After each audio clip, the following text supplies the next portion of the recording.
Sí, vamos a grabar en el teléfono de Marcos. ¿Ya estuvo? Muy bien, hermanos, vamos a comenzar, ya es la hora. Nada más estábamos esperando que se conectara la cámara. Estamos grabando la clase, no se está transmitiendo, nada más la vamos a grabar y después se va a subir a YouTube. Sí. Entonces, pero no hay transmisión, ¿no? Solamente la grabación de la clase, ¿no? Ya después posteriormente se sube a los canales, ¿no? Pues bienvenidos a todos los que han venido las semanas anteriores y también los que vienen por primera vez. Muy bienvenidos. Vamos a comenzar y lo vamos a hacer orando al Señor, ¿no? Vamos a orar entonces. Amoroso Dios, amoroso Señor, Dios eterno, estamos aquí en este día, Señor, porque hemos entendido que hoy no es nuestro día, hoy es el día del Señor. Y entendiendo, Padre, que tú nos has pedido que en 6 días hagamos toda la obra, pero que el 7º día lo guardemos para ti, queremos acatar esa disposición y lo hacemos rindiéndote tributo, honor y gloria. Aprendiendo de ti, escudriñando tu palabra, Señor, para encontrar las verdades profundas y encontrar todas aquellas cosas que tú quieres que nosotros sepamos.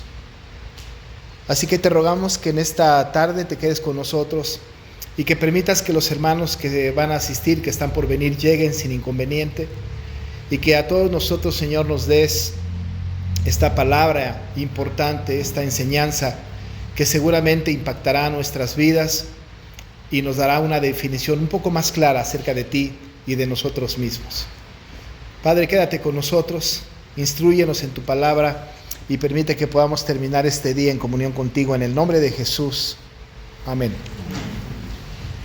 Muy bien. Vamos a hacer esta breve recapitulación, porque además en esta recapitulación vamos a retomar algunas cosas que vamos a ver hoy.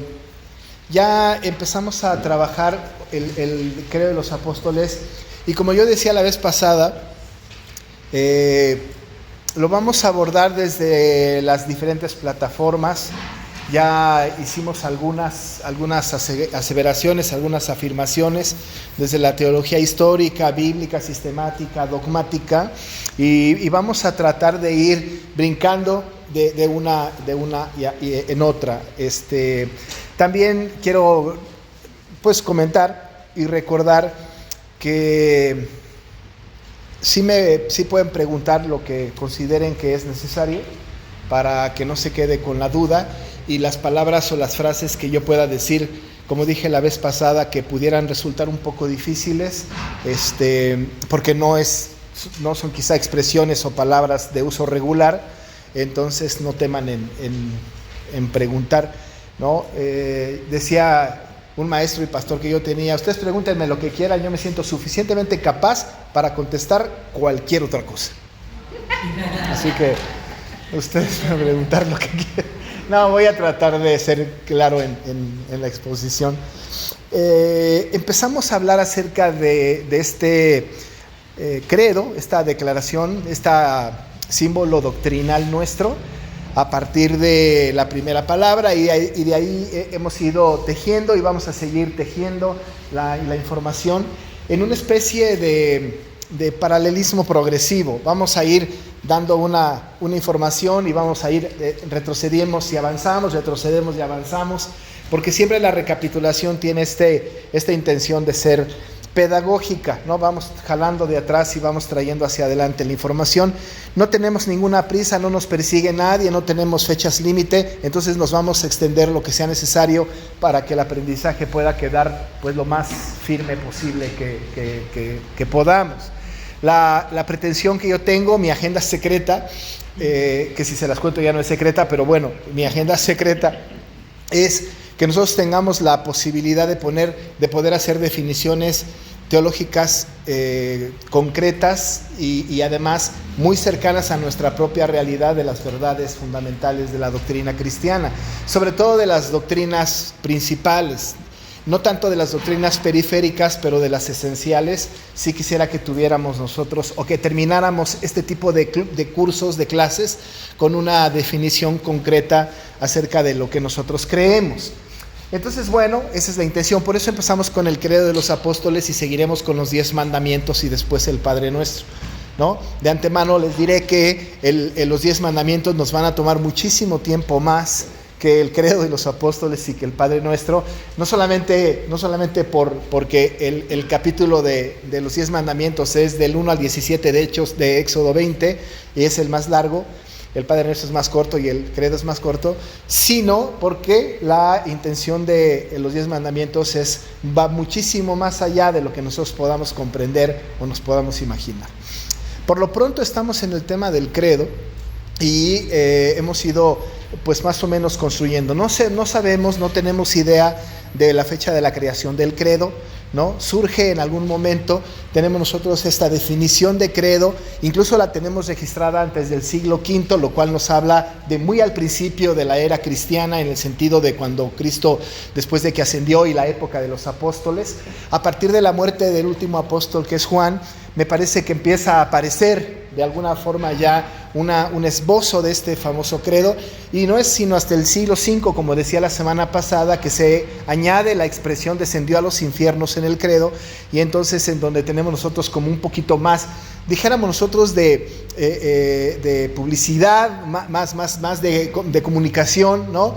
Hoy por las redes sociales diríamos que sería más viral, ¿no? Se hizo un poco más viral, digamos, usando estos términos a partir del siglo V. Y luego la iglesia de aquella época, que era la primera iglesia cristiana, y a partir de ahí en adelante el credo fue un elemento esencial, fundamental, justamente para determinar y para hablar acerca de la profesión de fe que tenían los cristianos, de esta fe trinitaria. Hablábamos del Dios Padre, Dios Hijo y Dios Espíritu Santo. Tiene una intención apologética.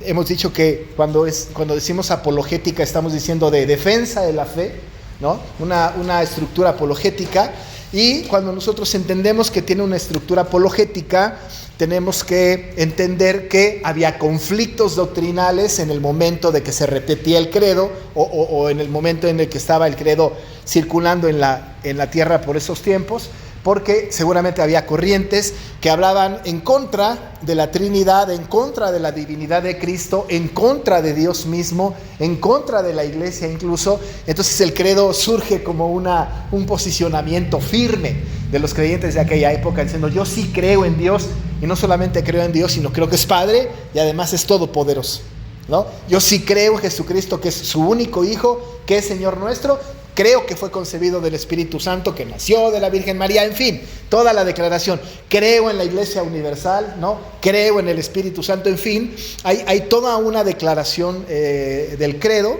en donde se puede experimentar un poquito este sentido de defensa, ¿no? Esto creo, ¿no? Eso es lo que yo creo y lo voy a defender.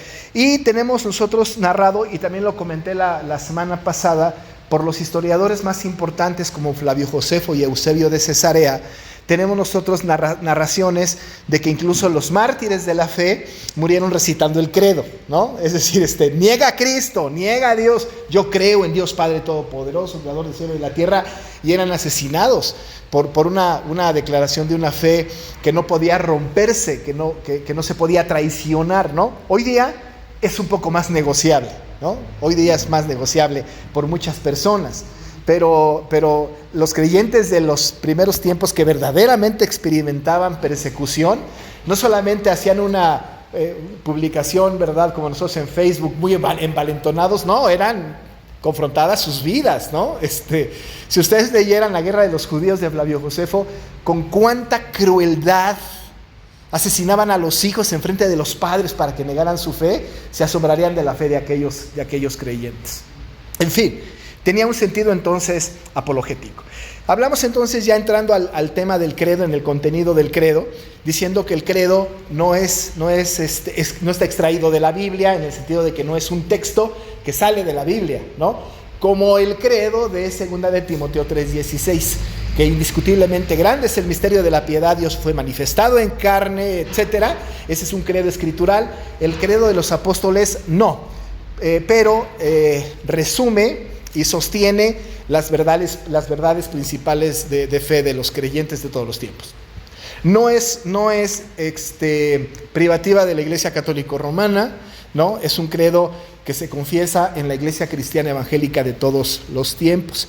A muchos creyentes les ha estorbado dos frases, la frase de la Virgen María, que estorba a algunos, no nos debe de estorbar a nosotros, y por otro lado también les estorba, creo en la Iglesia Católica o en la Iglesia Universal, eso estorba, y una tercera quizá que es la más debatible, es que descendió a los infiernos el Señor.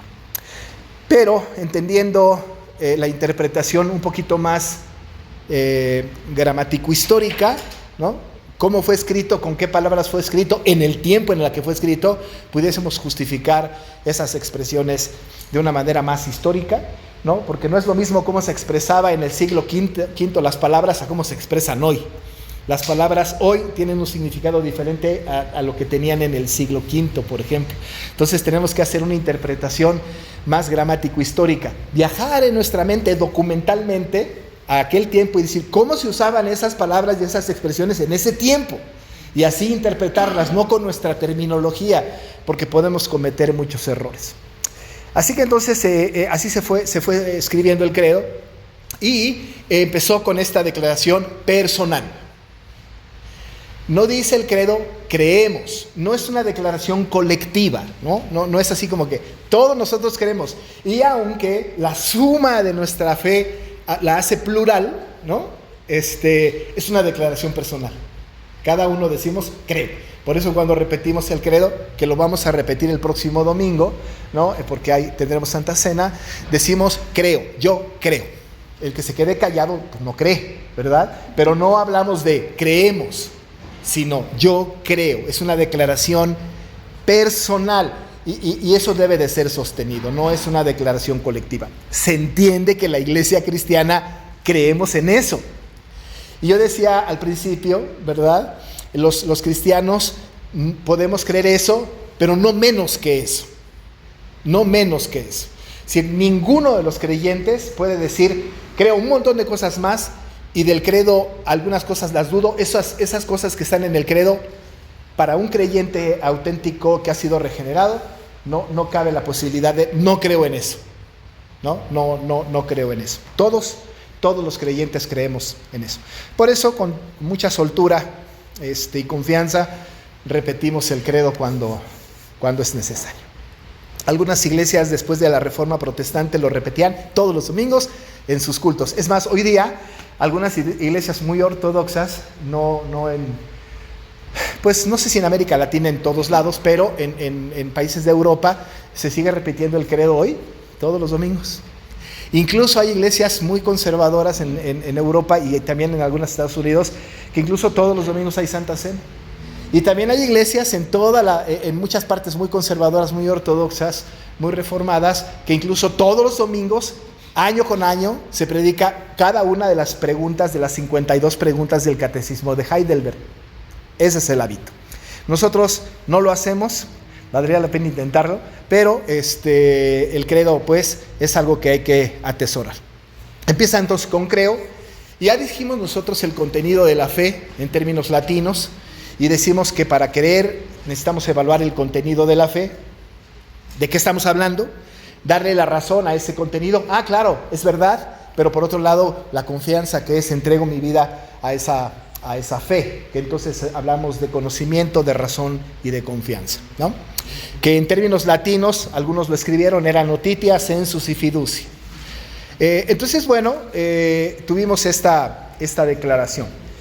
De ahí hice un esbozo la semana pasada muy general de cada parte, pero hoy quiero ir a lo más particular en esta declaración de fe. Bien, cuando decimos creo, ¿no? Y quizá lo comenté también, ahorita nada más lo repito, tenemos que ir contra la corriente, tenemos que ir un poco en contra de lo que está sucediendo en el mundo de hoy. Nosotros tenemos hoy una gran cantidad de personas que están en contra de Dios. Hay una guerra en contra de Dios, ¿no? Hay gente que está echando a Dios de sus vidas. El progresismo de nuestra época está aventando a Dios para afuera. La tesis implícita de estos individuos es: si nosotros logramos desarraigar a Dios de la fe o de la creencia de las personas, una vez quitado Dios de la ecuación, podemos hacer lo que nos venga en gana. Y venga el aborto, y venga la ideología de género, y venga la transexualidad de los niños, y venga la eutanasia, y venga toda clase de males, que son virus de nuestra época, virus morales.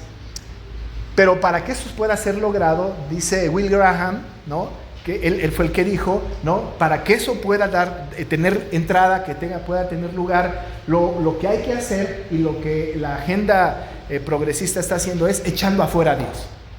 Una vez que logras echar afuera a Dios, todo se vale.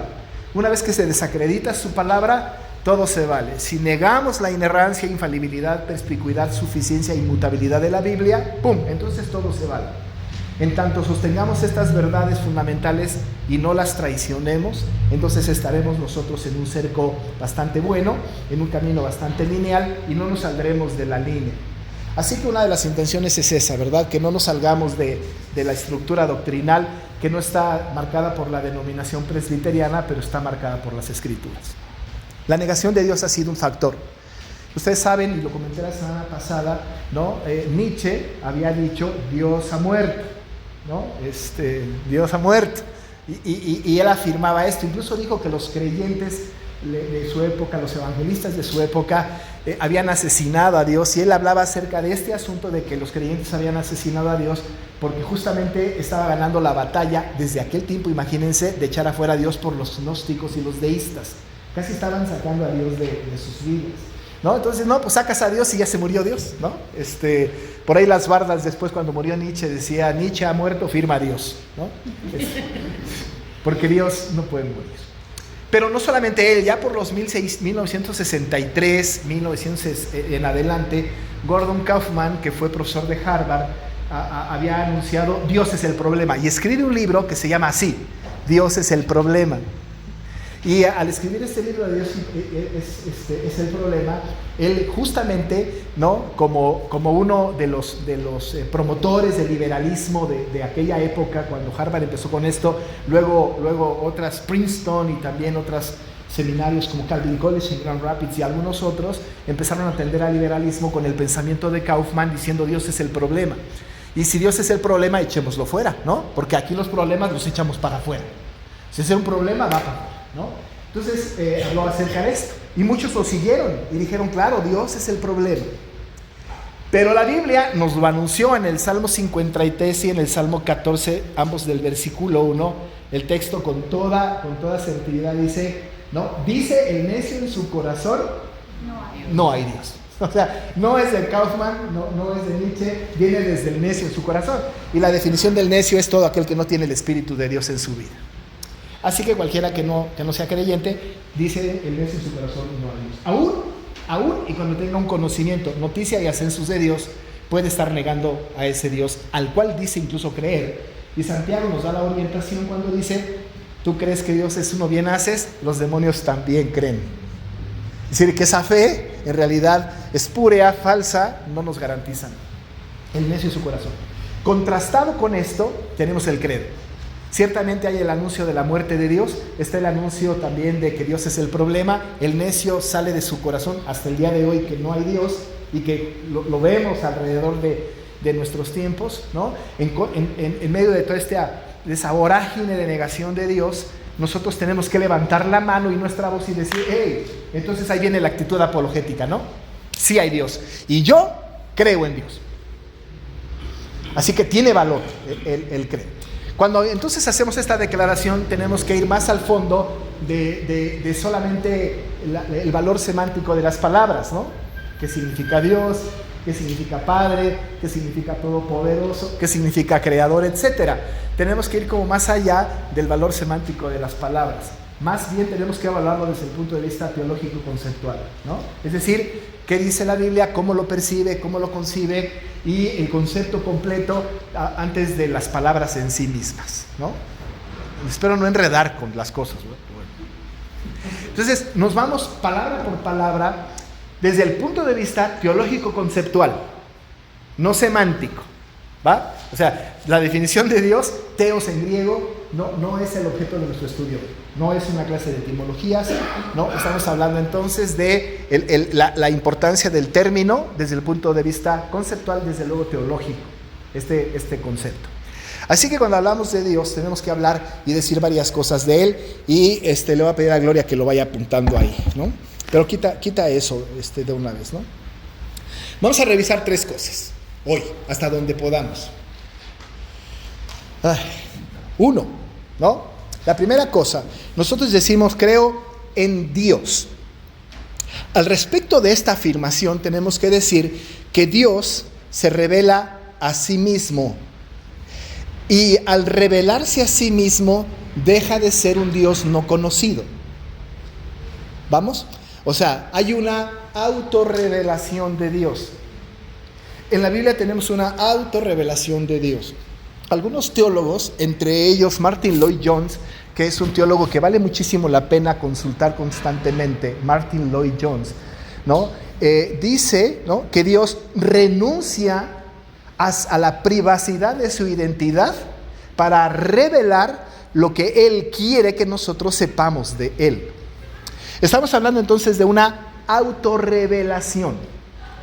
Cuando hablamos de la autorrevelación de Dios, no es importante lo que nosotros creemos de Dios, sino es importante lo que Él dice que debemos de creer de Él.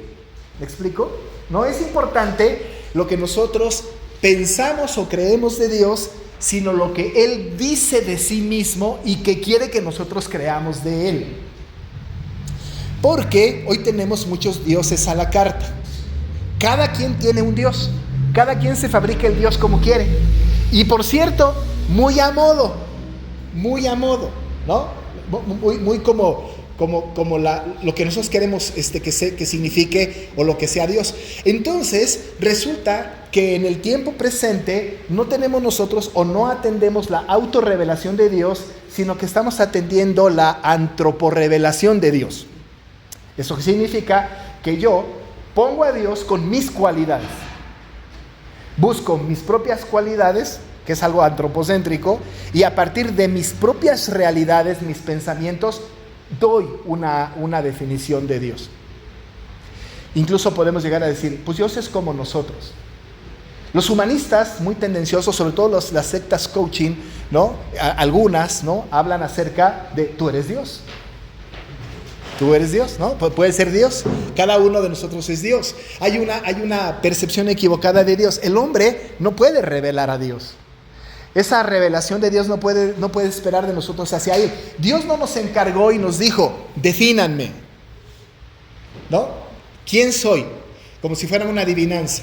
No, eso es imposible. Lo que sucedió en las Escrituras es que Dios dijo, este soy yo.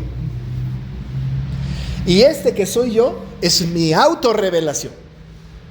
Y yo no permito que ustedes sepan más de lo que yo digo que soy. Pero el problema es el desconocimiento. No es nuevo. En Hechos 17, ustedes saben que Lucas escribe el libro de los Hechos. Y gran parte del libro de los Hechos tiene que ver con los viajes misioneros del apóstol Pablo. Primero, segundo y tercer viaje misionero, ¿no? En el segundo viaje misionero, el apóstol Pablo, después de salir de Antioquía, que era de donde salía de todos sus viajes misioneros, y por primera vez ser interrumpido por el Espíritu para que no predique el Evangelio en Asia, ustedes se acordarán, ¿no? Llega a Troas, tiene la visión del varón macedonio, pasa el mar Egeo y llega hasta Macedonia, Europa actual. Allá en Macedonia se topa con los filipenses, tiene una experiencia con Lidia de Tiatira, tiene una experiencia con el carcelero de Filipos, y de Filipos pasa por Anfípolis, Apolonia, Tesalónica, y después de Tesalónica a Berea, y de Berea se va a Atenas.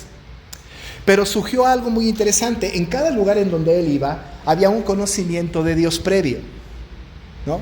¿Por qué? Porque ya había grupo de judíos que habían sido deportados y que habían sido llegados hasta esta zona, ¿no? Ninguno de nosotros nos imaginaríamos cómo llegaron los judíos a Macedonia, ¿no? Pero bueno, habían llegado. No solo eso, sino que incluso ya hasta había sinagogas en Macedonia, ¿no? Y habían llegado entonces los judíos a Macedonia, y además no solamente prosélitos, sino algunos que ya habían sido convertidos al cristianismo. Muy poquitos. Pero cuando llega el apóstol Pablo, una de ellas, Lidia, que era convertida ya, ¿no?, al evangelio, pero cuando llega el apóstol Pablo a todos esos lugares, había una declaración de fe. Por lo menos había un entendimiento de Dios incuestionable. Pero, sorpresa, llega a Atenas. Y en Atenas se topa con una realidad increíble. Lo vamos a leer para que podamos tener el concepto completo de lo que pasó en Atenas. Quiero que abran su Biblia allá en Hechos 17. Tengo que hacerle, como dice mi hermano Isaí, tener una lamparita aquí. No sé, es que está oscuro, ¿no? Sí, ¿verdad? Voy a traer una lamparita. O mi Biblia de letra grande. No.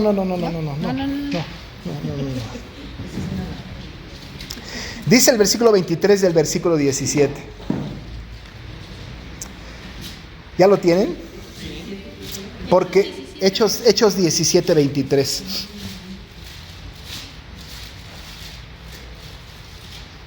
Dice: porque pasando y mirando vuestros santuarios, hallé también un altar en el cual estaba esta inscripción: al Dios no conocido. Pero eso no es lo importante. Lo importante que quiero resaltar es la frase que sigue: al que vosotros adoráis, pues sin conocerle, es a quien yo os anuncio. Perciban ustedes lo que dice el apóstol. Es tremendo, ¿eh? Hay un altar a un Dios no conocido al que ustedes adoran sin conocerle. ¿Se puede adorar a alguien sin conocerle? Qué cosa tan complicada. Muy filósofos, muy picudos los atenienses, ¿no? Presumían de tener los mejores filósofos de la época, cuestionaban a los más grandes filósofos de su tiempo y adoraban a un Dios sin conocerle. ¿Saben cuánta gente hoy, dentro del mundo evangélico, adora a Dios sin conocerle? La pregunta que tengo entonces es esta: nosotros tenemos un Dios, maravilloso Dios. ¿Cuánto tardaron en adorar al Dios conociéndole? Porque yo de niño adoré a un Dios sin conocerle. Esa es la realidad de muchos de nosotros, ¿no? Cantábamos a Dios, orábamos a Dios, ¿no? Nuestro lenguaje era de Dios, pero no le conocíamos. O lo que conocíamos era nuestra propia definición de Dios, no la definición bíblica. No como Dios quería revelarse, no lo que Él quería que supiéramos de Él, sino lo que nosotros queríamos creer de Él. Es más, en nuestra propia fe de Dios estaba excluida su ira y estaba exaltado su amor. Muchas veces. En otras ocasiones no, las mamás sí tenían la ira de Dios así, ¿no? Te va a castigar Dios, le decíamos a los hijos. O sea, pero hacíamos un Dios de acuerdo a nuestras situaciones particulares, ¿no? Lo manejábamos, pues, las definiciones de Dios. Podíamos adorar a Dios sin conocer. Pero ¿qué sucedió? ¿Qué sucedía? Yo le llamo a esto el espíritu ateniense. Porque el espíritu ateniense era de las personas, dice la Biblia, atenienses y extranjeros que vivían en Atenas, se preocupaban en decir y oír cualquier cosa. Miren, ahí mismo en el libro de Hechos, en el 17 que estamos viendo en ese viaje, en el versículo 21, miren qué tremendo, miren cómo eran estos atenienses. Porque todos los atenienses y los extranjeros residentes allí en ninguna otra cosa se interesaban sino en decir o en oír algo nuevo. El interés era lo novedoso, ¿no? Venga, no tenemos otro interés en decir y en oír algo nuevo. Pablo lo define como huecas sutilezas, falsas filosofías. ¿Cuántas personas hoy, por eso el sentido apologético del credo es importante, cuántas personas hoy están ávidas de decir y de oír algo nuevo? ¿Saben cuántas denominaciones han surgido en los últimos 10 años nuevas? ¡Wow! Nos espantaríamos de saber cuántas denominaciones hay. Recién esta mañana hablaba yo con un hermano y le decía que en México, por lo menos en México, 4 denominaciones históricas empezaron la obra evangelística en México. presbiterianos, bautistas, metodistas y nazarenos. ¿De dónde salieron los demás? Pues de estos. Pero salieron organizadamente porque hubo planes de expansión del evangelio, no, normalmente por pleitos o por conflictos doctrinales, porque el Dios del presbiteriano, del nazareno, del metodista, del bautista no me acomodaba. Porque el presbiteriano es muy refrigeriano y no tienen el espíritu, y yo tengo el don de la granja. Y entonces hay iglesias en donde todos hablan como animales. Porque les interesa oír algo nuevo. Hoy hay hasta el don de todo, el don del niño, el don de la risa, el don de la granja, el don de la risa santa, el don de la borrachera. Hay dones para todo. Ahora hay una explosión. ¿Por qué? Porque lo novedoso, y además las filosofías del mundo, esas filosofías anticristianas están entrando a la iglesia y son novedosas, y nos construimos un Dios que satisfaga esa cosa que estamos queriendo. El espíritu ateniense entonces es este. Pero ¿qué sucede? Cuando repetimos el credo de los apóstoles, en nuestra conciencia está: yo estoy creyendo en un Dios autorrevelado, y no voy a creer en nada más que lo que Él ha dicho que yo crearé, ¿no? Es decir, no voy a ir más allá de la autorrevelación de Dios.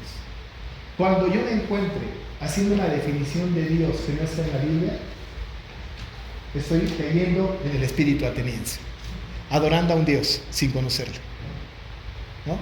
Habría que tener cuidado. Entonces esta declaración es muy importante, porque en primer término tenemos nosotros la autorrevelación de Dios. Desde luego que desde el punto de vista de la teología sistemática, nosotros tenemos esta autorrevelación en la creación, hablando de la revelación general, y su palabra hablando de la revelación especial. Desde luego que nosotros creemos que la Biblia dice que los cielos cuentan la gloria de Dios y el firmamento anuncia la obra de sus manos. Sabemos que de Jehová es la tierra y su plenitud del mundo y los que en él habitan. Creemos nosotros que tú eres Jehová y tú hiciste los cielos y los cielos de los cielos con todo su ejército, dice Nehemías 9:6. Ciertamente, hay una revelación de Dios manifiesta en la naturaleza. Dios se manifiesta y se revela, pero también se revela en su palabra. Eso lo tenemos claro. Pero nosotros tenemos una declaración: Dios se revela en su palabra. Ah, muy bien. ¿Quién es? Pues es Dios. Sí, pero ¿qué más? Pues no sé, es Dios. Pero ¿cómo le conocemos? Aún diciendo esto, seguimos adorando a un Dios sin conocerle. Qué peligroso. Qué peligroso es adorar a un Dios sin conocerle, porque la intención no cuenta. Ay, pastor, por favor, la intención es lo que cuenta. No le conozco, pero le adoro, y Dios toma en cuenta esto. Yo tengo que decir lo siguiente: cuando las intenciones no están apegadas a la palabra del Señor, las intenciones son pecaminosas. Y parte de la obra redentora de Jesucristo no solamente es redimir nuestras almas, sino incluso redimir mis intenciones. Porque mis intenciones pueden ser pecaminosas. Porque mis intenciones a veces solamente satisfacen mi propia definición de un Dios construido a la carta. Así que hay que tener cuidado. La primera cosa entonces en esta declaración: creo en Dios, creo en este Dios autorrevelado, que se manifiesta, que se declara, que se presenta ante mí y que me dice: no puedes creer nada de mí que no te haya sido enseñado por mí, ¿no? Es decir, no podemos creer en un Dios a la carta. En este Dios creo. Y para hablar de Dios hay que conocerle. ¿Cómo si no? ¿Cómo si no?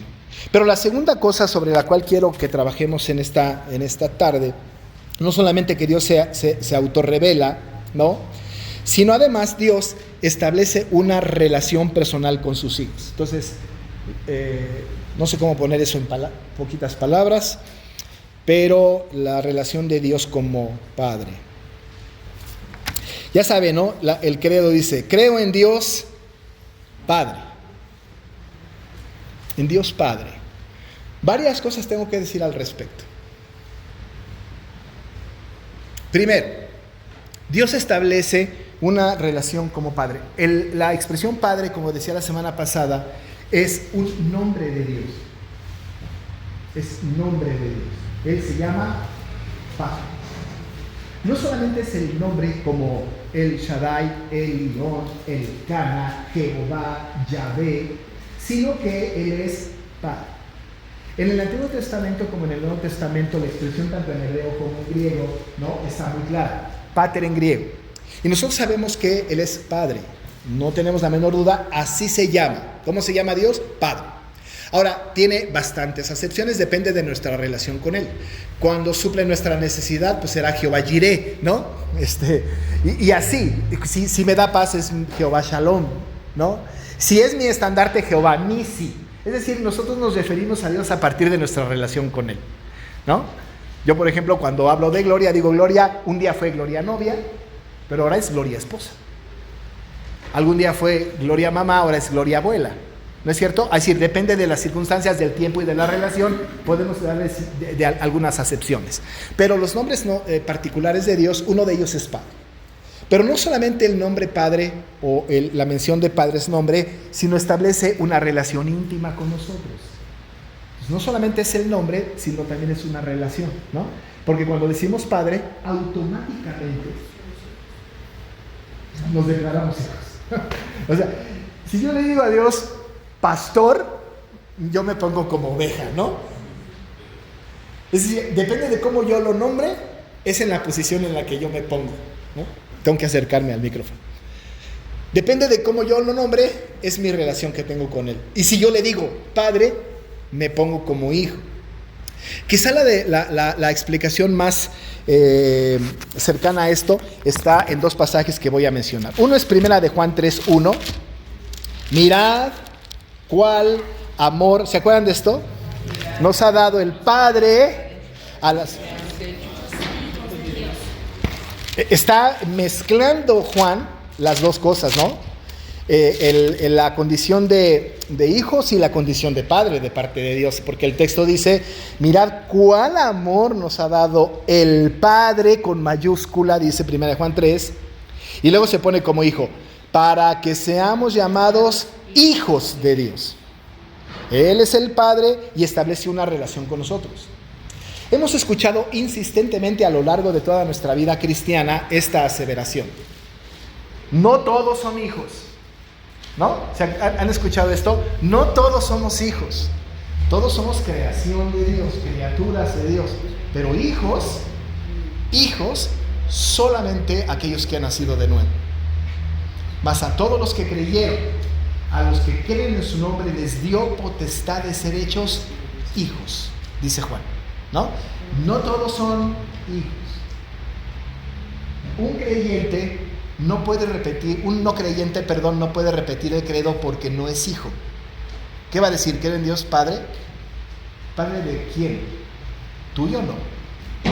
Pero una persona nacida de nuevo, una persona creyente como nosotros, que entendemos nuestra posición como hijos, podemos decirle a Dios Padre. No todos son hijos, sino aquellos que le recibieron, los que creen en su nombre. A eso se les dio la potestad de ser hechos hijos de Dios. Y recuerden, nosotros somos hijos de Dios, no naturales, sino por adopción.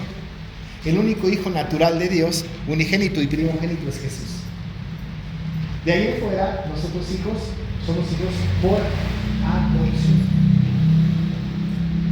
Y tenemos la posibilidad de decirle Padre. Y Jesús, quien nos otorga esa posibilidad, dijo, cuando oren, digan, Padre nuestro que estás en los cielos. Nos dio Él la posibilidad de llegar delante de Dios y decirle, Padre. ¡Qué privilegio! Que podamos acercarnos con Dios y decirle, Padre. No solamente porque así se llama, sino porque establece la relación filial de nosotros con Él. Hijos, el Padre. Pero habremos de tener cuidado, mucho cuidado, porque tenemos este pasaje de Gálatas 4:6. Vamos ahí.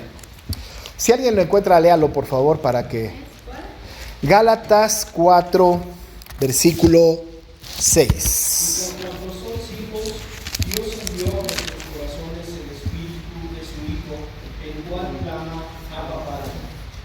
Fíjense nada más lo que dice. Y por cuanto sois hijos, o sea, dando por sentado que han sido adoptados por Dios, ¿no? Que han sido nacidos de nuevo, por cuanto son hijos, dice Pablo a los Gálatas, Dios envió a vuestros corazones el espíritu de su Hijo, el Hijo natural de Dios, el primogénito de toda la creación, el cual clama, Abba, Padre. Ese Espíritu que habitaba en Cristo habita en nosotros, que es el Espíritu Santo desde luego, y que nos hace decir Abba, Padre. Ahora, a este respecto, esta frase, quiero hacer una breve reflexión. No sé cuántos de ustedes han escuchado, o algunos de ustedes han hecho esto. Por favor, considérenlo como una clase, no como una crítica. Dirigirse a Dios como papito. Y dicen, es que Abba Padre, eso significa papacito o papito, papi. Y entonces queremos otra vez definir a Dios a partir de nuestras propias definiciones. Pero la pregunta que tengo para ustedes es, ¿quién debe definir a Dios? ¿Nosotros o Dios mismo? Dios. ¿A partir de qué? ¿De nuestra realidad o de su poder? De su poder. Así que cuando nosotros queremos homologar a Dios a partir de nuestra realidad, estamos en el camino diferente, en una relación distinta. Nosotros a veces utilizamos antropomorfismos o antropopatismos, ahorita explico, para definir a Dios. Los antropomorfismos es darle características físicas humanas a Dios para entenderlo. La mano de Dios, la espalda de Dios, el oído de Dios. ¿Dios tiene oído? ¿Tiene espalda? ¿Tiene mano? ¿Tiene cabeza? No, Dios es espíritu. O sea, no podemos nosotros ni siquiera definirlo, es trascendente en este sentido. Pero para que nosotros humanamente y limitadamente lo podamos entender, utilizamos expresiones antropomórficas para que podamos entender, ¿no? Yo digo, Dios nos dirige con su mano invisible y poderosa. Estoy diciendo una realidad metafórica, porque en realidad Dios no tiene mano. Pero es un antropomorfismo. Es darle una característica física a Dios, ¿no? Que no tiene, pero que me hace a mí entender el cuidado paternal de Dios. Los antropopatismos son darles características morales o éticas a Dios como las nuestras. Por ejemplo, el celo de Dios, la ira de Dios, la paciencia de Dios, ¿no? Porque nosotros homologamos esto con nuestra propia paciencia, nuestra ira y nuestro celo, aunque dista muchísimo de ser igual, porque el celo nuestro es pecaminoso, el celo de Dios es santo. Hermano, antropopatismo, popatismo. Eso darle características éticas y morales a Dios, ¿no? O cuando dice la Biblia, por ejemplo, Dios se arrepintió. Cuando decimos cosas como estas, Dios se arrepintió, la gran pregunta y el gran cuestionamiento es, ¿Dios puede arrepentirse? Claro, es un antropopatismo, es como para entender un poco alguna situación de lo que dice el escrito. Pero cuando decimos entonces, ¿no? Otra vez, tomamos nuestro lenguaje, decimos, Abba, Padre, papito. A mí me choca en los oídos eso, pero, ¿no? Papito. Es el soberano, ¿no? Ahora, Abba Padre significa ¿no? O Abba es padre. Y padre es padre. Y entonces, no sé si ustedes han escuchado la expresión Señor de señores. Dice Señor de señores. De los señores, el Señor. ¿No es cierto? Rey de reyes. De los reyes, el rey. Abba Padre de los padres, el Padre. De todos los padres posibles, Él es el Padre. De tal manera que cuando el Espíritu del Hijo viene a nosotros y dice que exclamemos, nuestro Espíritu clama, Abba Padre, lo que está diciendo es que nosotros estamos reverenciando al Padre de los padres, al soberano, al todopoderoso, al Padre por excelencia, no al papito. Porque si lo quiero asemejar a mi papá es pecaminoso. Y mi papito, papá, y el de ustedes también, no está lejos de compararse con Dios, pero lejos. Hermana Paz. Antropomorfismo. Aquí está la hermana Paz. Antropomorfismo y antropopatismo. Gracias. Esas fueron definiciones circunstanciales, no están como muy encaminadas al tema, pero bueno. No podemos hacer esto, pero el Espíritu nos hace decir Abba Padre solo a los hijos. Entonces, cuando hablamos del Dios autorrevelado, decimos hay una relación filial con nosotros. Y nuestra relación con Él es Padre. El Señor Jesucristo, por ejemplo, no dijo, Cuando oren digan, papito lindo que estás en los cielos. No, dijo Padre. Y si Cristo, el unigénito y primogénito, se dirigió a Dios como Padre, ¿quién caramba somos nosotros para hacerlo de manera diferente? Él es Padre. Y más vale que respetemos eso que nos ha sido dado. Otra vez, no tenemos que definir a Dios a partir de nuestras propias analogías humanas, sino definir a Dios y dirigirnos a Él como Él quiere que nos diga. Y si Él dice, soy el Padre es Él, ¿no? Entonces, Padre es una definición, es el nombre, y no solamente el nombre, pero es también, o establece esta relación filial. Pero hay un conflicto más que no voy a entrar en mucho detalle, no mucho. Tenemos un problema de los liberales de nuestra época, y muy serio, que incluso hoy día, esto ojalá no quede grabado, pero un día, incluso en publicaciones presbiterianas, se ha dicho que Dios es madre. Y bueno, Dios Padre, Dios Madre. No sé si han escuchado esto, pero se habla de esto, Dios es madre. Y en el embate del feminismo actual, empoderando a las mujeres de nuestro tiempo, desde hace muchos años, pero ahora está mucho más exacerbado el asunto, ¿no? Dicen las feministas recalcitrantes pseudocristianas, no, Dios es madre. Sí, hermana Pati. Es que mi hija tiene una duda, pero no se atreve. Le digo que pregunte y no sé. Ajá. Así ya la aventó. Es que sí. Por ejemplo, personalmente, como expresión del lenguaje, considero papi, mami, como que es como un niño que no dice mamá. Sí. No es que no le tenga respeto. Claro. Sino como expresión del lenguaje. Claro. Otra vez, es nuestro lenguaje humano, es nuestro lenguaje que nosotros aprendimos, es nuestro lenguaje que incluso no está en un diccionario, es una relación que nosotros tenemos con nuestro papá, pero no podemos homologar o relacionar la relación que tengo con mis padres a mi relación que tengo con Dios. Es infinitamente superior con Dios. ¿Sí me explico? Ciertamente, ¿no? Pero va más allá. ¿A Dios? No, sí, Dios escucha, por supuesto. Sí, desde luego. Pero ¿se agradará? Esa no es la pregunta. Si de que puede. De que le guste, quién sabe. ¿Y quién lo conoce? Es trascendente. Hay que tener cuidado con eso. Entiendo lo que dices, pero hay que tener mucho cuidado con eso. Sí, hermana Lili. Yo he escuchado lo más parecido al amor de Dios es el amor de la madre. Ajá.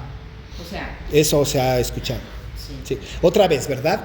Queremos definir a Dios a partir de nuestras realidades homologadas en nuestra sociedad, ¿no? Otra vez humanas. Al principio de la clase yo hablaba del Dios trascendente, no sé si se acuerden, ¿no? Dios trasciende nuestra capacidad de comprensión. Y otra vez es un tema de fe suprarracional. Si Dios dice, llámenme Padre, no hay manera de que sea diferente. Ahora, claro, hay imágenes, por ejemplo, como la gallina cuida a sus polluelos, así Dios, y la gallina es la gallina. Pero no podemos decir que entonces Dios es gallina. Entonces, habría que tener mucho cuidado con este asunto, porque no necesariamente todas esas analogías deben de ser aplicadas a la relación que tenemos con Dios como Padre, ¿no? El cuidado de Dios hacia nosotros es tanto paternal como maternal. Ahora, tenemos un Dios asexuado, no le podemos dar género, no podemos, porque otra vez es encasillarlo a la estructura de los humanos, no lo es. Dios es espíritu. Pero si Él se ha revelado como Padre, y si en todo el Antiguo Testamento y en el Nuevo Testamento Él se revela como Padre, y Jesús quiere que le digamos Padre, ¿por qué le diremos Madre? ¿O por qué le atribuiremos definiciones de madre a Dios? Otra vez, la corriente feminista de nuestros tiempos, tratando de empoderar a las mujeres, ¿no? Dicen, Dios es madre.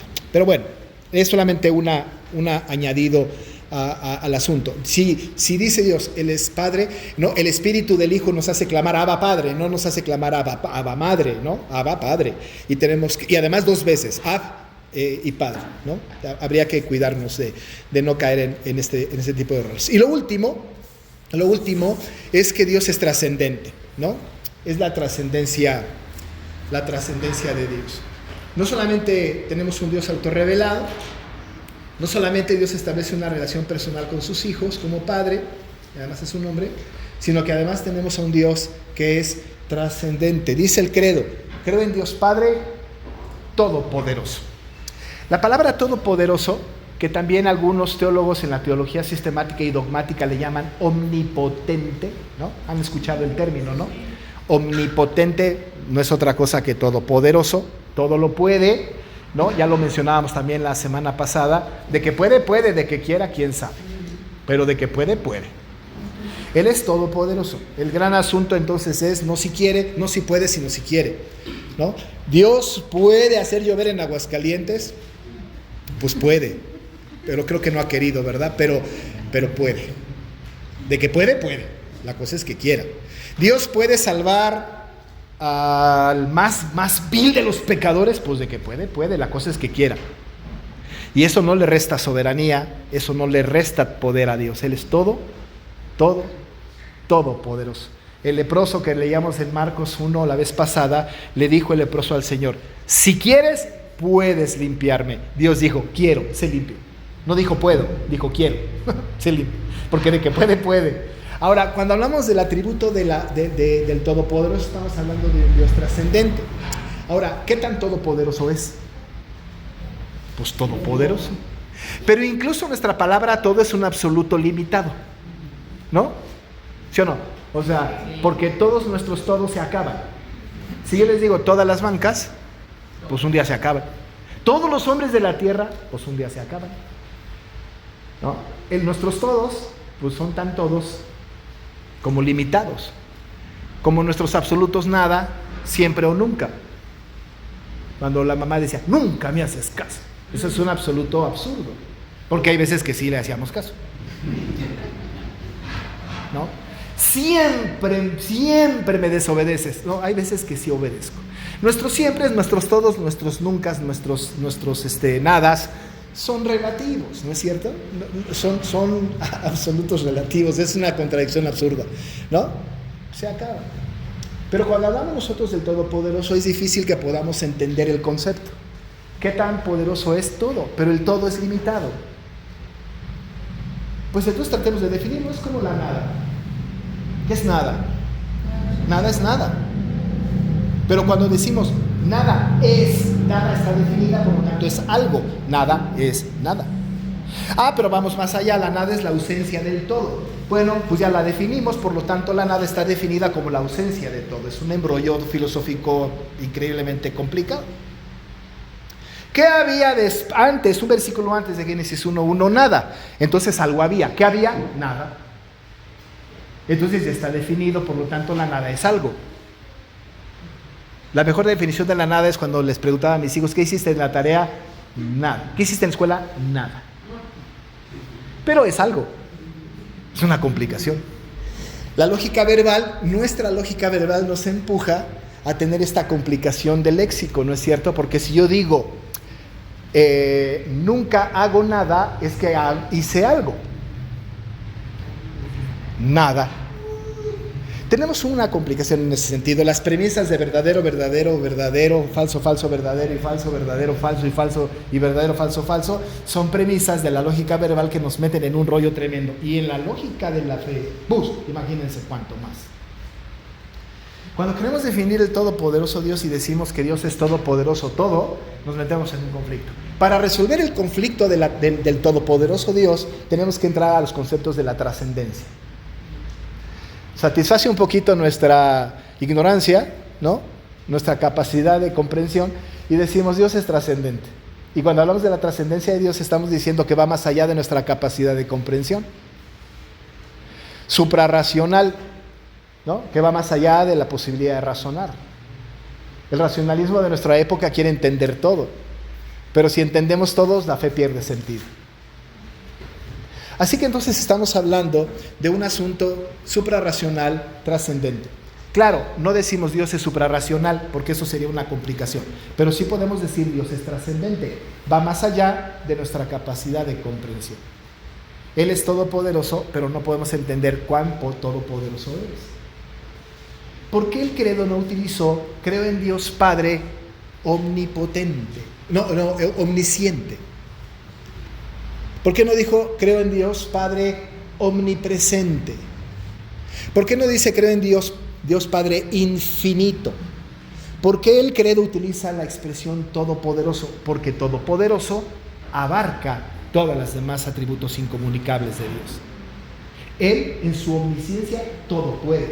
Es decir, la omnisciencia es que Dios sabe todo, de todas las épocas, de todas las personas y de todas las situaciones, en cualquier momento. Pero es todopoderoso en su omnisciencia. Lo puede conocer todo. Él es todopoderoso en su omnipresencia. La omnipresencia es que Dios puede estar en todos lados y al mismo tiempo, y en todas las épocas. ¿No? En todas las épocas. Ahorita está con nosotros, ¿no? Está con nosotros y está con nuestros familiares en el otro lado de la ciudad, o incluso en el otro lado del mundo. Hoy está con todos y al mismo tiempo, pero es todopoderoso para hacer eso. El todopoderoso entonces define los otros atributos. Por ejemplo, la infinitud. Él es eterno en cuanto al tiempo y Él es inmenso en cuanto al espacio, y por lo tanto es todopoderoso en eso. Todo puede. Él puede ser infinito en su más alta expresión, todopoderoso. Así que el atributo incomunicable de ser todopoderoso define los demás atributos, incluyendo los atributos comunicables. Él es bueno en un grado trascendente. Es tan bueno que ni cuenta nos podemos dar de cuán bueno es. Él es misericordioso, tan misericordioso que trasciende nuestra capacidad de comprensión su misericordia. Él es tan paciente que los teólogos acuñaron la palabra longanimidad para definir la trascendencia de su paciencia. En fin, todopoderoso define los atributos de Dios. Por eso el credo no utiliza otro sino el todopoderoso.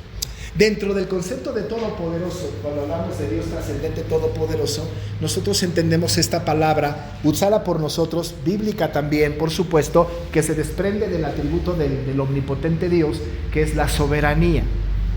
La soberanía es un atributo comunicable, a diferencia del ser todopoderoso. Pero la soberanía de Dios se desprende del todopoderoso, y la soberanía tiene tres partes. No solamente las menciono. Hay un precepto, un decreto y una potestad. El precepto es que Dios ordena lo que ha de suceder de manera todopoderosa.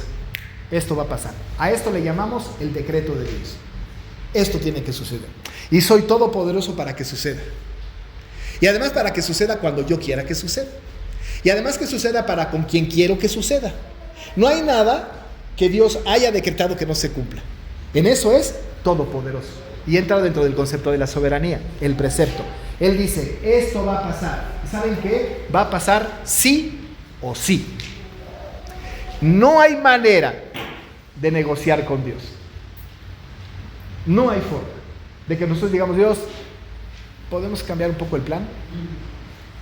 Si eso sucediera, tendríamos un Dios mutable en su opinión, en su carácter, y tenemos la inmutabilidad. No sería soberano. En su precepto, Dios establece lo que va a pasar y se va a cumplir sí o sí. En su decreto, claro. Y eso entra dentro de la soberanía. Pero dentro de la soberanía no solamente está el precepto, que es su mandamiento de decreto, ese mandamiento que se va a hacer sí o sí, pero también está su precepto, primero está el decreto, el que mencioné ahorita, y ahorita es el precepto. Me equivoqué, pero el precepto. El decreto, lo primero que dije fue el decreto, yo me equivoqué en insistir en precepto. El decreto es lo que Dios dice que va a suceder sí o sí. Pero luego está el precepto es el mandamiento de Dios. La pregunta que tengo para ustedes es esta: ¿se puede desobedecer la ley de Dios? Hoffman. Podría poner más al versículo. Por ejemplo, para ser obispo hay ciertas características que se requieren. Ahí no está diciendo que tienes que cumplir todas esas características y no puedes. Lamentablemente ahora dicen que son tocados por el Espíritu y todo lo que el Espíritu lo renueva, y por eso creen que pueden tener, pero ya estamos cumpliendo ahí lo que Dios lo que dice 1 Timoteo 3. Y así igual con las parejas, así igual con los matrimonios, así. Entonces, si no entendemos esto, pues claro que menos vamos a entender Todo lo demás. Pues sí, es increíble, ¿no? Sí. ¿Podemos desobedecer a Dios? ¿La ley de Dios? No, pues lo hacemos todos los días y a cada rato.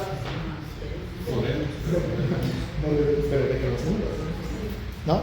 Dice Juan, si decimos que no tenemos pecado, pues mentimos, no practicamos la verdad, ¿no?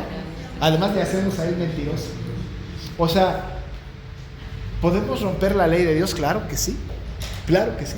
¿Podemos nosotros ir en contra de su voluntad? Sí, claro. ¿Podemos romper sus mandamientos? ¿Quién no ha codiciado? ¿Quién no ha levantado falso testimonio? Es más, ¿quién ha honrado perfectamente el día de reposo? Hoy estamos intentando honrarlo, pero, ¿no? Decimos cosas como, es que pastor, el domingo es el único día, es mi día. Hoy, no, es día del Señor. Lo que pasa es que el domingo lo hemos convertido en la hora y media del Señor nada más, pero es el día. ¿Cuántos de nosotros no hemos desobedecido a nuestros padres, deshonrándolos, no? Incluso en el término de matar, ¿cuántos de nosotros no hemos matado, asesinado? Dice la Biblia, el Señor Jesús haciendo exégesis de eso dijo, cualquiera que llame fatuo a su hermano es culpable de juicio. ¿Habéis oído los antiguos decir no matarás? Cualquiera que le diga fatuo o necio a su hermano ya transgredió el mandamiento. ¿Cuántos hemos adulterado? Pues todos. Somos una bola de adúlteros porque dice Jesús, ¿habéis oído a los adúlteros? ¿Habéis oído a los antiguos? Que seguramente también no cometerás adulterio. Pero yo les digo, cualquiera que mire a una mujer para codiciarla, ya adulteró con ella en su corazón. Y cualquiera mujer que vea a un hombre para codiciarlo, tampoco crean que se escapan. Hemos roto los mandamientos. Todos los días, a cada rato. Pero Dios es soberano. Pero en su plan soberano, en ese precepto de Dios, en su soberanía, Él permite, y ahorita voy a hablar del tema de permitir, nuestro pecado para un propósito divino, sin quitar las consecuencias y la responsabilidad de nuestra falta. O sea, no somos excusados, somos culpables de juicio. Pero bueno, ninguna condenación pesa sobre nosotros porque estamos en Cristo Jesús, pero eso no debe de ser el pretexto para pecar. Pero dentro de ese famoso precepto de Dios, entra su providencia y dentro de su providencia su contingencia. Si no fuese por esa desobediencia de la cual tendremos que dar cuentas, de la cual tendremos que ser responsables, la cual Dios detesta, pero Dios utiliza eso para sus propios propósitos divinos. Si David no hubiese adulterado con Betsabé, no nace Cristo. Pero es pecado. Ahora, ¿ustedes creen que David dijo, no, pues Señor, pues agradéceme, pues mi adulterio hizo que naciera Salomón, y luego me casé con Betsabé y vino Cristo al final? No, eres responsable de tu pecado. Y Natán vino a acusarlo de su pecado. David tuvo que decir, Señor, contra ti solo he pecado y he hecho lo malo delante de tus ojos, ¿no? Te declaré mi pecado y no encubrí de ti mi iniquidad, dice el Salmo 32, y tú perdonaste la maldad de mi pecado. Lo que quiero decir con esto es, somos responsables de nuestro pecado porque desobedecemos su ley, pero Dios, ¿no? En su decreto, en su providencia, en ese plan contingente que tiene de toda la historia, porque como dice el Salmo 138:8, Jehová cumplirá su propósito en mí. Ese propósito se sigue cumpliendo hasta la consecución de su decreto eterno. Si Noemí y Elimelech no hubieran salido de Belén, salieron de Guatemala para entrar a Guatepeor y se fueron a Moab, lugar prohibido por Dios, y luego Malón y Kelión se casaron con Orfa y Ruth, que no debieron haberlo hecho porque eran moabitas y Dios había prohibido esa relación.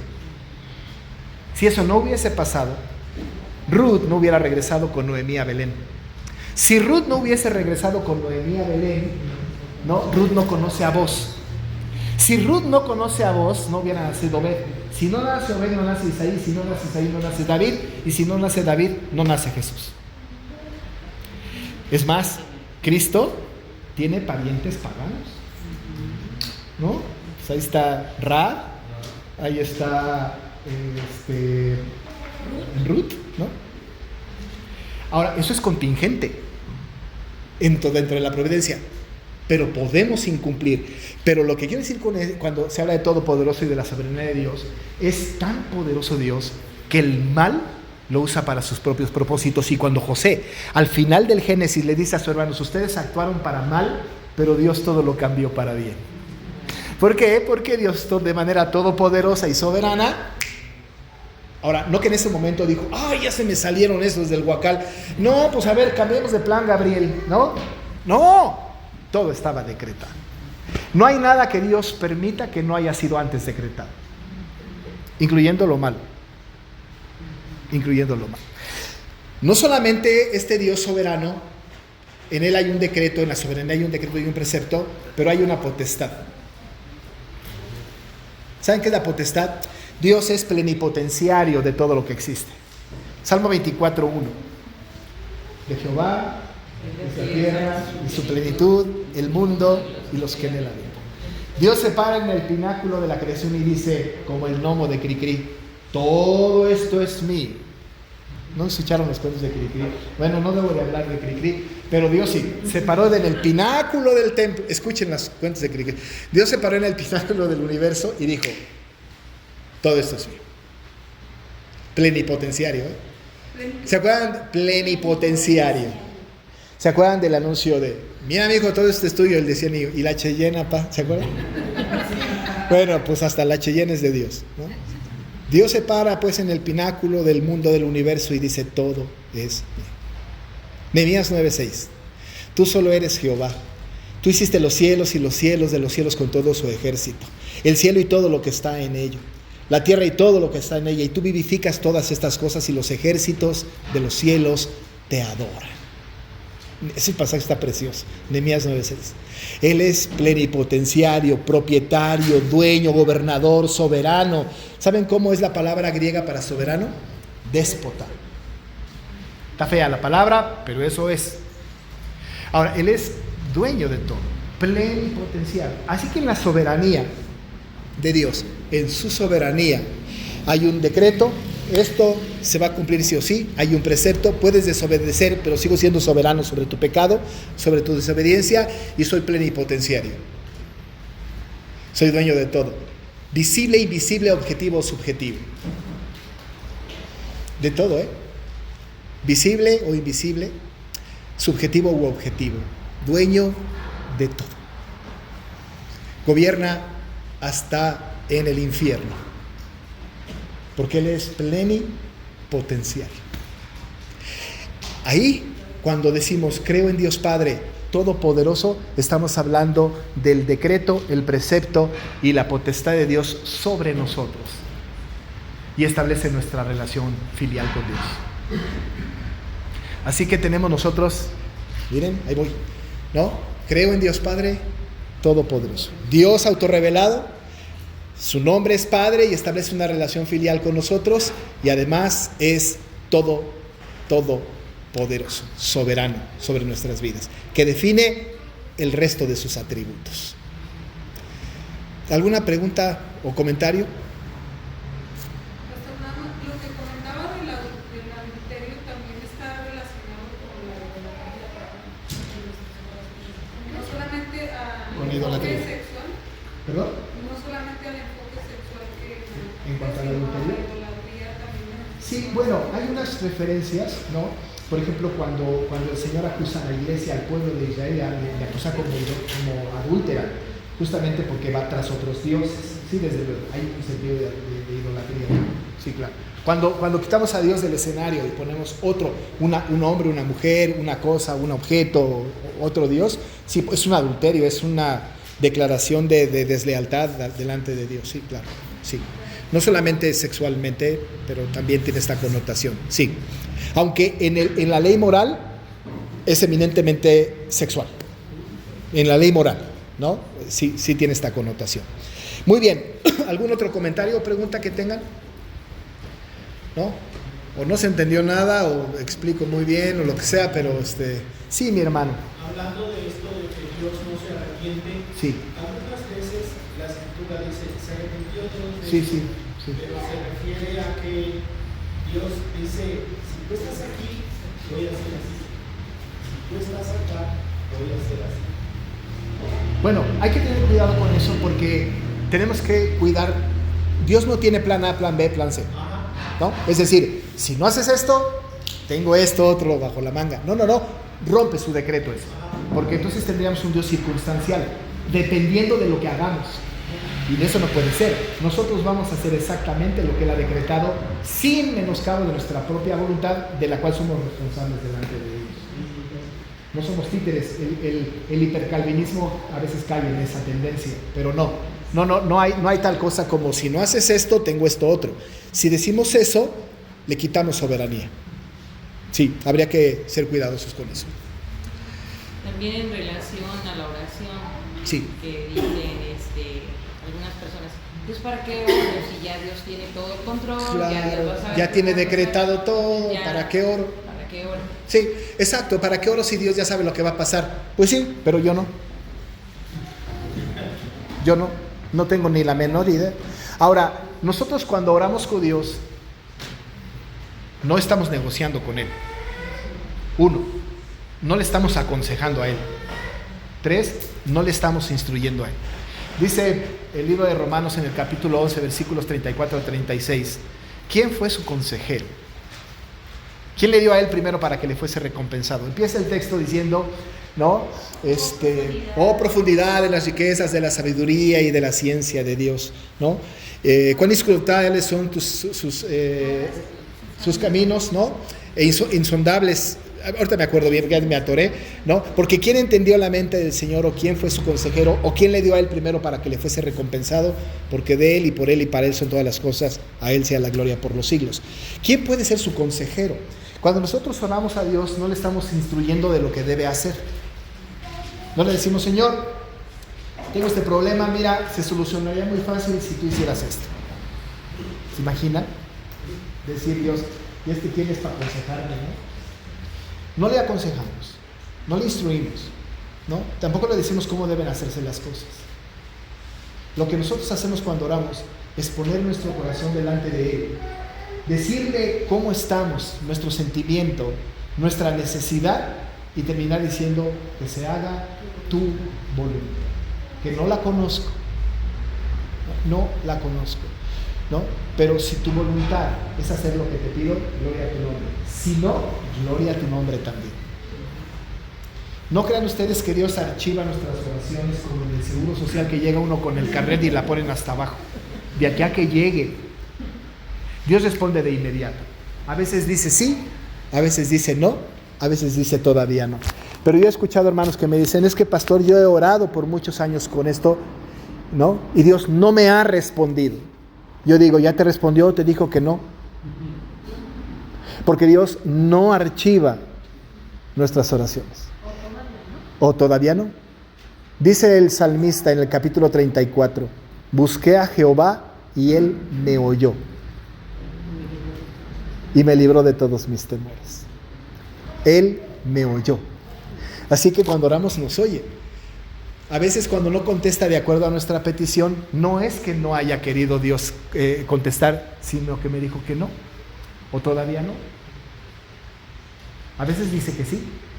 Y llega la gente y me dice, pastor, ya contestó Dios mi oración. Ah, bueno, ya la había contestado desde hace mucho, nada más que no fuiste paciente, ¿no? Fue en aquel tiempo, todavía no. O cuando decimos, ya contestó Dios mi oración en contra de lo que yo dije, sería sano, ¿no? Dijo Dios que no.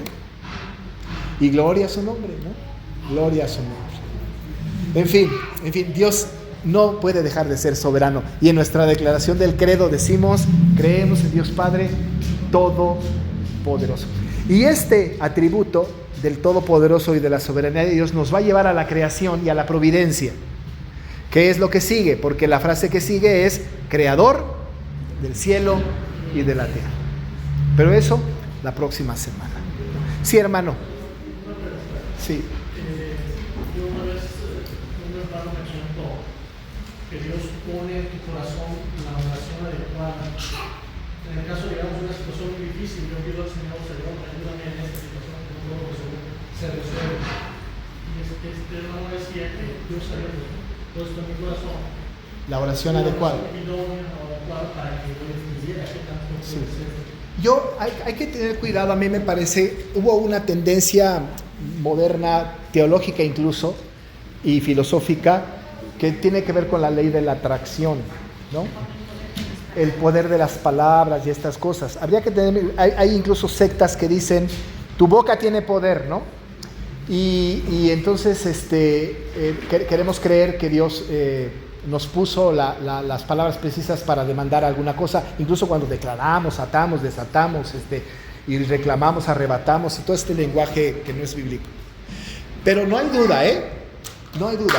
Dios desde luego que pone en el corazón la oración de sus santos, porque incluso la palabra inspirada por el Espíritu Santo, los salmos, que son oraciones preciosas, no hay duda que fue el Espíritu quien puso las oraciones en David, por ejemplo, sin duda. Sí creo que el Espíritu pueda movernos a una oración específica, sin duda alguna, pero creo que es imperceptible. O sea, no es así, me está hablando el Espíritu, ¿no? Creo que no es perceptible, pues. Pero creo que sí, por supuesto.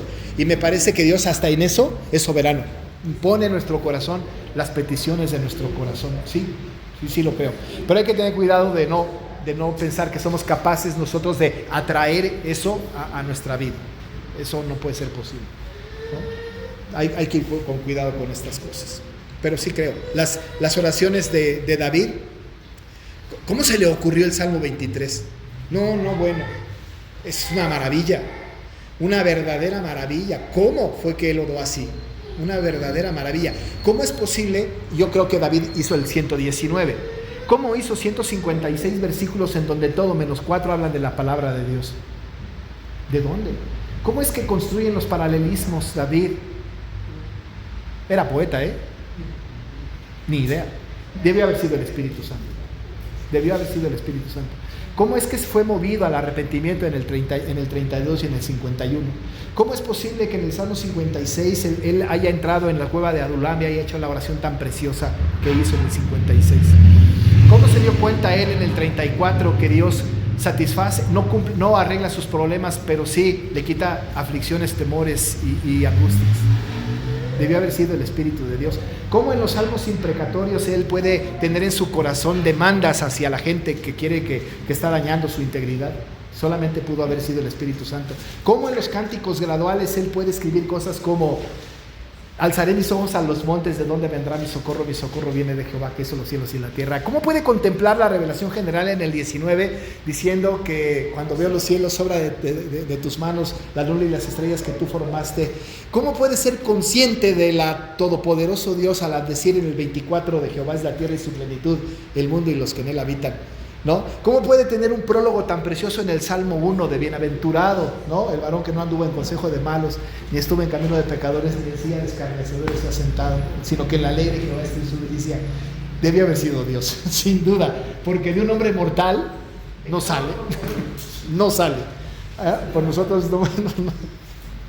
Estoy contigo. Dios pone en el corazón la oración del justo. Y entonces cuando oramos con la palabra de Dios, entonces oramos con la palabra del Señor y es mucho mejor. Tenemos lenguaje bíblico en nuestra oración. No sé si ustedes se dan cuenta o no, pero cuando yo oro en la intercesión, que ya alguien me dijo, es larguísima, pastor, pero cuando yo oro en la intercesión, uso la palabra. La palabra está implícita, porque lo que quiero es que oremos con la palabra, que los atributos de Dios sean resaltados, que podamos entender su providencia, su amor, que agradezcamos con conciencia, porque la oración hay que orar la palabra del Señor. En fin, bueno, vámonos, hermanos, que ya son casi las 7:30, ¿no? Y hay mucho que lavar todavía. Oramos. La semana que entra seguimos con el Dios creador, ¿no? Y la providencia, la creación y la providencia, ¿no? Y otra vez, para los que no vieron, este libro ya me lo van a traer de Arcoíris, Victoria. Ya me lo presentaron al hermano, ya hablé con él, aunque se va a ir a República Dominicana, espero que lo alcance. ¿Hasta para la compra de todos nosotros? Para todos. Voy a pedir como 20 no. Es que él creo que tiene que averiguar cuánto cuestan, cuánto descuento, y, en fin, hay un tema ahí administrativo. Pero va a llegar Albert Moller, el credo de los apóstoles. Pero ahora que llegue, voy a comprar varios para compartírselos a todos ustedes, ¿no? ¿Oramos? Oramos. Padre, muchas gracias por este tiempo. Gracias por la posibilidad que nos das de aprender estas cosas. Perdónanos, Señor, si decimos alguna imprecisión, pero lo que queremos es atender lo que tú, Señor, eres, nuestro Dios autorrevelado, este Dios Padre que establece una relación filial con nosotros, tus adoptados, tus regenerados, este Dios todopoderoso, omnipotente, omnisciente, soberano sobre nuestras vidas. Señor, en nuestro corazón no existe la posibilidad de decir no hay Dios. Nosotros creemos que hay. Ayúdanos para que te conozcamos cada vez mejor y al conocerte, adorarte con más sentido. Gracias, Padre. Dirígenos a casa a cada uno de nosotros, que podamos llegar con bien, que esté todo en orden, que podamos descansar y mañana continuar nuestra labor que nos has demandado. Y en toda la semana seguir dando testimonio de ti, honrando y glorificando tu nombre. En el nombre de Jesús agradecemos y pedimos. Amén.